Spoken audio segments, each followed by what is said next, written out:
जिसमें हमारे जौनपुर के जितने मेधावी छात्र हैं, इवन स्कूलों से इंग्लिश मीडियम, जिन्होंने उसमें 10th की परीक्षा में और 12th की परीक्षा में अच्छी परफॉर्मेंस की, उनको फ्यूचरिस्टिक वे में लोग किस तरीके से कॉलेजेस में आगे लोग किस तरीके से जनपद का निपुण प्रदेश का और देश का प्रदर्शन कर सकते हैं। उस प्लेटफॉर्म पर काम करके अपना कार्यक्रम आयोजित किया, जिसमें हमने बच्चों को पुरस्कृत किया और एक मोटिवेशन भी दिया। उन्हें ये भी बताया कि जनपद जौनपुर कई वर्षों से कई सारी ऐसी बेसिक नेसेसिटीज़ हैं जिससे वो वंचित रहा है। इसके बावजूद भी यहाँ से अगर हम देखें नंबर ऑफ डॉक्टर्स से ज़्यादा निकले हैं, ऑफिसर्स जो हैं वो सबसे ज़्यादा निकले हैं, पुलिस की भर्तियाँ जो हैं सबसे ज़्यादा यहाँ से हुई हैं। तो जौनपुर का एक बहुत ही अच्छा इतिहास रहा है और उसी इतिहास का हमारे बच्चे भी वो आगे बढ़ रहे हैं। And we are very proud. Ma'am, आप जनप्रतिनिधि, आज जो स्वास्थ्य और शिक्षा की बात देखिए, शिक्षा बहुत महंगी हो गई, प्राइवेटीकरण हो गया है, इसका जो है शिक्षा का निजीकरण हो गया है, तो उस पर क्या बोलना चाहते हैं? या जो हमारे जो बच्चे यहाँ पर आए, इनके गार्जियन अफोर्ड नहीं कर पा रहे, एक जनप्रतिनिधि होने के नाते इस पर आप क्या कहते हैं? आपने बहुत अच्छा सवाल किया। पिछले 2.5 वर्षों में वाकई मैं इस सवाल की बहुत ज़्यादा इच्छुक थी कि कोई मीडिया का पर्सनल, आपका क्या नाम है? बहुत अच्छा क्वेश्चन आपने पूछा। एंड लिटरली आज मुझे लगता है कि देश में अगर क्वालिटी ऑफ एजुकेशन और quality of health and that has to be free of cost with equality, अगर ये पूरे देश में लागू हो जाए तो हमारे देश को कोई भी अंडर डेवलप नहीं करेगा और हम बहुत फास्ट स्पीड से डेवलपिंग कंट्री के रूप में चले जाएंगे। तो चाहे जो भी सरकार हो, जो भी शासन हो और जो भी लोग वहाँ पे रहें, उन्हें मेजरली जो फोकस करना है वो क्वालिटी ऑफ एजुकेशन पे करना है और क्वालिटी ऑफ हेल्थ पे करना है। आज CBSE बोर्ड का जो एजुकेशनल लेवल है, ICSE बोर्ड का है, उसको अगर हम समांतर लेवल से सारे स्कूल में हम लागू कर दें, जो टीचर्स हैं जो वहाँ पे हमारे बच्चों को, चाहे वो गवर्नमेंट प्रीमिसेस में पढ़ा रहे हैं या प्राइवेट में पढ़ा रहे हैं, अगर गवर्नमेंट एक सेक्टर में ला करके उनका परीक्षण करें, उनको प्रॉपरली ट्रेन करें, समय समय पर उनके भी एग्जाम्स लें और इन दो क्षेत्रों को, एक स्वास्थ्य और शिक्षा, अगर इसको अगर सरकार मजबूत कर देती है तो हमारे देश को डेवलप कंट्री बनने में दिक्कत होगी।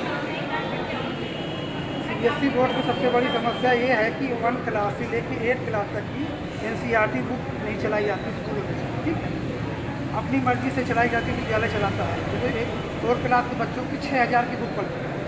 अगर NCERT की बुक 1 क्लास से लेकर 8 क्लास तक चलाई जाए तो उससे कुछ प्रभाव पड़ना कि नहीं पड़ेगा? देखिए, मेरा कहना है कि वन एजुकेशन सिस्टम अगर लागू होगा तो समानतः एक तरीके की किताबें लागू होंगी। NCERT की बुक्स जो है वो हमारी गवर्नमेंट की बुक्स होती है और मुझे जहाँ तक लगता है जब तक इसमें सरकार अग्रणी हो करके उसमें एक्शन नहीं लेगी तब तक चीज़ों को बेटर नहीं किया जा सकता। कई बार हमारा जो कॉन्वेंट का बच्चा है उससे हमारा जो आपका सरकारी स्कूल का बच्चा है अपने आप को अपेक्षित महसूस करता है। तो इसका कारण ये नहीं है कि वो कहीं से योग्यता में कम है, कारण ये है those who are not making the schools of the equal level, those who are not making the books of the equal level, those who are not making the infrastructure of equal level, and we are the one who are not making the teachers of the equal level. अगर हमारा teacher कोई कमज़ोर भी है तो ये हमारी जिम्मेदारी है कि उनको हम प्रशिक्षण दें, क्योंकि उन्होंने पढ़ा तो ही है, एक पर्टिकुलर जो आपका क्राइटेरिया होता है उस एग्जाम्स को क्वालिफाई किया, लेकिन अगर वो बच्चों को उस निपुणतापूर्वक पढ़ाने के लिए अगर सक्षम नहीं है, जैसे CBSE और ICSE के बच्चों को पढ़ाया जा रहा है, वहाँ के टीचर्स हैं, तो उनको भी प्रशिक्षण देकर के बेटर करने की जिम्मेदारी हमारी है।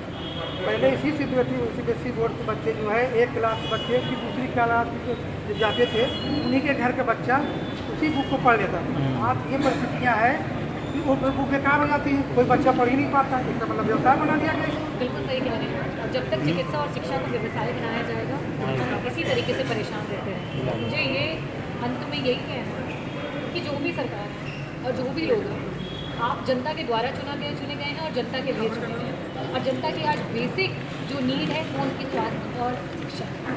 उसमें इस तरीके के रोजगार को न करते हुए same books has to be everywhere, teachers are to be given the same standard everywhere, और साथ ही साथ इंफ्रास्ट्रक्चर, ताकि हमारे सरकारी स्कूल में जाने वाले बच्चों को, जैसे कि मैं तो सरकारी कॉलेज से पढ़ी हूँ, चाहे वो मेरा MBBS हो या MD हो, एम्स को भी हम सरकारी संस्था मानते हैं। अगर हम उच्च शिक्षाओं में अगर सरकारी संस्थाओं में जाते हैं तो हमें गर्व महसूस करते हैं, प्राउड महसूस करते हैं। तो ऐसा प्राउड हम अपने बच्चों को प्राइमरी और हायर सेकेंडरी स्कूल्स में और माध्यमिक स्कूलों में भेजने पर क्यों नहीं कर सकते? तो इसके बारे में सरकार को सोचना चाहिए, मंथन करना चाहिए।